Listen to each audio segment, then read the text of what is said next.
Salut à tous, bienvenue sur ma chaîne. Aujourd'hui, je vous propose un petit combo, un exercice simple qui va vous permettre de travailler le dos, donc toute la partie haute du dos, ainsi que l'arrière de l'épaule, le trapèze, le triceps, le biceps et également le devant de l'épaule. D'accord? Donc c'est quelque chose de vraiment très simple, il n'y a pas besoin de beaucoup de technique pour ça. Juste quelques petites recommandations concernant la posture. Et après, vous êtes en totale sécurité. D'accord? Donc je vous demanderai bien d'écouter mes conseils concernant la posture au niveau du dos qui est très très importante. D'accord? Donc là, ce que je vais vous proposer, c'est dans un premier temps, je le fais avec une seule kettlebell pour les gens qui possèdent qu'une seule kettlebell. Et après, je le fais avec deux kettlebells.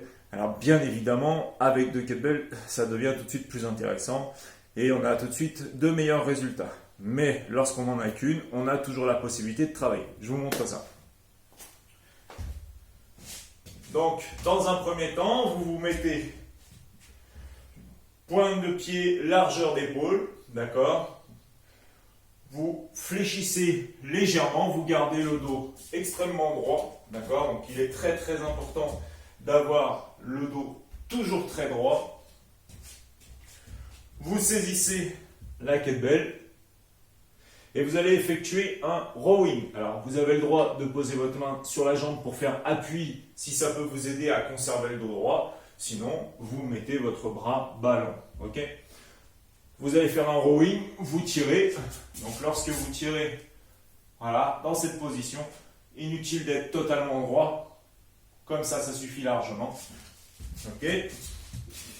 Vous faites votre rowing, vous tirez 5 fois par exemple. 5 à 8 répétitions. Puis, vous vous redressez. Alors, pour aller plus vite, vous pouvez faire un petit balancier. Arriver en clean comme ceci. Et ensuite, vous effectuez une presse. Donc, la presse, lorsqu'on n'a qu'une seule kettlebell, je la conseille fortement de la faire droite. De ne pas ouvrir le bras. Parce que la colonne vertébrale n'aime pas trop être déportée sur le côté. D'accord ? Et là, donc, vous faites 5 répétitions. Ok? Vous finissez, posez au sol, vous récupérez de l'autre côté, et cette fois-ci, je vous le montre de profil, et vous reproduisez le même schéma. 5 fois.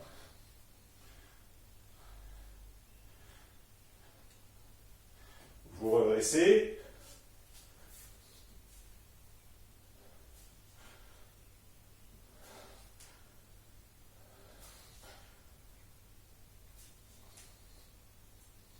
Voilà.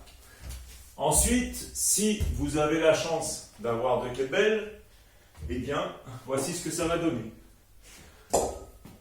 Donc là, forcément, lorsqu'on en a deux et qu'on va fléchir sur l'avant pour faire le rowing, le dos est correctement équilibré.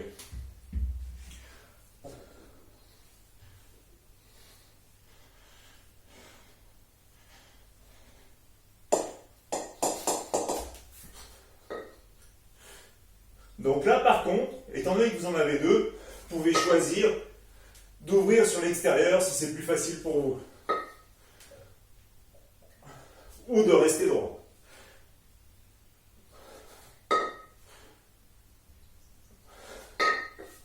Voilà. Et vous reproduisez l'exercice. Alors, bien entendu, j'ai pris des charges extrêmement légères pour vous expliquer le mouvement. D'accord ? À vous de prendre des charges qui sont adaptées à vos capacités physiques.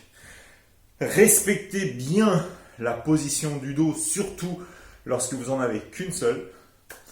Ensuite, en ce qui concerne le type de programme que vous pouvez suivre, eh bien ça c'est très varié. Vous pouvez à la fois travailler sur de la durée, des séries de 1 minute à 2 minutes, d'accord, où vous changez systématiquement après en avoir fait 5 plus 5. Vous pouvez également travailler sur des séries qui seraient être plus longues, notamment au niveau du rowing où c'est plus facile d'avoir une série plus longue, d'accord. Et vous pouvez également travailler en pyramidal si vous avez plusieurs kettlebells différentes. Voilà. Le choix de la programmation, c'est très individuel, donc c'est à vous de décider. J'espère que ce programme vous aura plu, Si vous avez aimé, n'hésitez pas à partager, liker, regarder mes vidéos et regarder les rencontres que j'ai fait avec récemment les Strongman et bientôt de prochaines rencontres avec cette fois-ci un sociologue qui s'appelle Stéphane Edouard. Je pense que ça va changer totalement la dimension que j'ai apportée au niveau des kettlebells et j'espère que ça vous plaira. Je vous dis à bientôt.